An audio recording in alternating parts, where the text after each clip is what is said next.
So, Doc, if I may ask, why are we in the middle of this swampy terrain?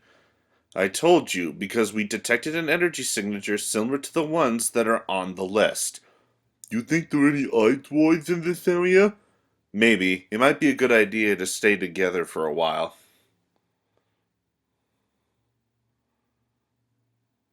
Well, this must be a place. Well, this must be a place. You guys take a look around. I'm gonna go over here.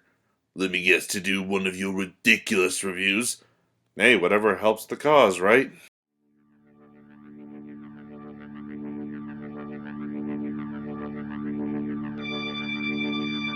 Greetings, travelers! I'm your host for the night, the C dot that knows a lot, Dr. Waluigi, and welcome to my special Halloween episode.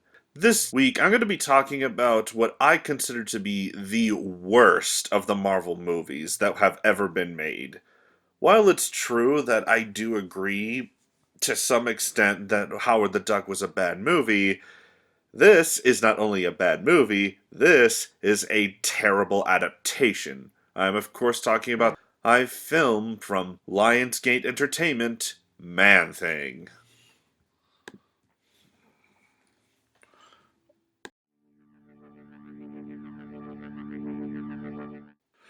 For those of you that don't know, Man Thing was created by the late Stan Lee, Roy Thomas, Jerry Conway, and Gray Morrow. Man Thing was a character that was supposed to be reminiscent of some of their earlier characters that they helped create, such as their own version of the creature from the Black Lagoon. He was introduced originally in Savage Tales number 1 in 1971, and then a year later writing was handed over to Steve Gerber.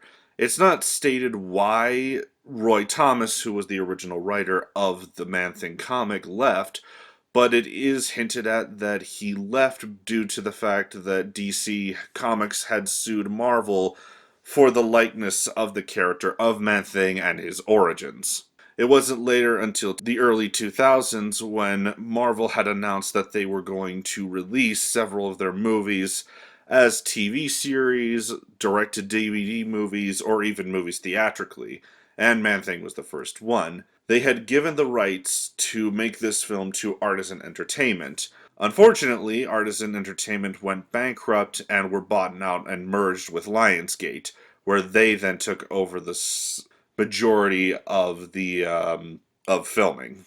Later on in 2005, after the movie's released, it was considered a big bomb for the company, but since it was sent direct to DVD with only a few theaters that it went to, and I'm assuming they went to it in the country it was filmed in, Australia, that the movie only made $1 million from its $30 million budget. Yeah, it's no wonder why Marvel went bankrupt at one point. But enough about that. Let's talk about the movie itself. The movie stars Matthew Lee Neves as the new sheriff of Bywaters, Florida, who is brought in after the local sheriff and 40 others suddenly start disappearing. The people of the town are blaming the local oil tycoon Fred Shiz, played by Jack Thompson, who has been recently buying back land that was sold to the local Native Americans. It is also stated that they blame him for awakening an ancient Native American spirit. Could the legends be true? And if so, what kind of danger are the people in? That the cast for this movie was basically bought out by either having the locals do it, and the few cast members that were famous only did a few small roles that were either not really again were in a few TV series. The only person who actually ironically got a career out of this is the actress Rachel Taylor, who plays the forced romantic interest for the detective. Ironically enough, she went into another one of the Marvel properties, that being Trish Walker, or Hellcat, in the Jessica Jones Netflix TV series. I will give credit for the fact that even though this is clearly a low budget cast and a lot of them have Australian accents, that they do hide them very well and try to give more of a what would be a Floridan accent for the movie. Movie's points, Like I said, the casting is really good for having this being a low budget movie. I mean, I've seen a lot of low budget movies, and some of that cast is, well, and even so, the CGI and the practical effects are pretty good also for this type of movie. It kind of looks like something you'd see out of like an old 50s B horror movie. But sad to say, other than that, this is where the positives end, people. Unfortunately, one of the many problems that this movie faces is that the origins of Ted Sallis are completely wrong.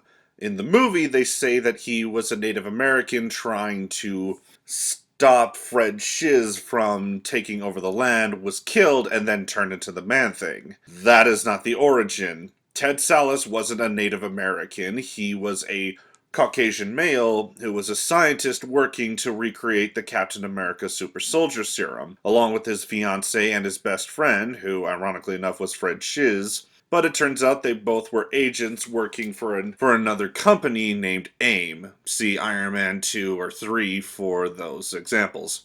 And then used the formula that he had ended up creating to turn into the Man-Thing.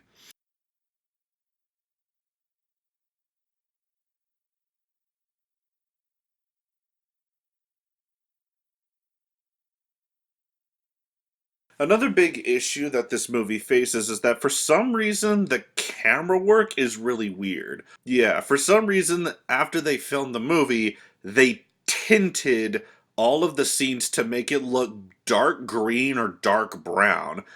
This might work if maybe they were doing it in the night where they wanted to have the monster have some kind of greenish looking eyes, but Man Thing's eyes are not only red, but they also do this during the daylight scenes where, for some reason, the colors now change to brown. Yeah, this movie just doesn't know what it wants to be. It either wants to be a faithful adaptation by making the design of the monster look correct, but then it changes it from him being a scientist to a Native American spirit. Yeah, I'm willing to bet that didn't piss a lot of people off. This movie is really terrible, guys. I'm sorry. I know a lot of people would disagree and say that while it is a bad representation of the Man Thing character, it is still a watchable B movie or a cheesy creature feature flick. However, as someone who judges and watches these movies based both on the fact that I've read some of the comics and I've also had the chance to watch these as a movie, I'd have to say my personal experience that while Howard the Duck might not be that good of a movie, it is still watchable. If you take into consideration this movie, it isn't watchable for the simple fact that anyone who wants to go into this watching a Man Thing movie is not going to get Man Thing. They're going to get a combination of Man Thing's design along with Swamp Thing's powers. That's right, people. In this movie, they get his powers wrong. All his powers are is that he can reconstitute himself, or basically, if someone slices off his arm, he can regrow it, and that he has a power to secrete a special acid that when it touches someone who's afraid of him, it will burn them. Hence why in the comics titled Whoever Knows Fear Burns at the Touch of the Man Thing. I give this movie a total of a 3 out of 10. Sure, you could argue, like I said, that Howard the Duck is worse, but I personally think that this is the worst Marvel movie ever made simply because they got the character wrong. That's all I have for tonight. I'm Dr. Waluigi, and have yourselves a spooky Halloween.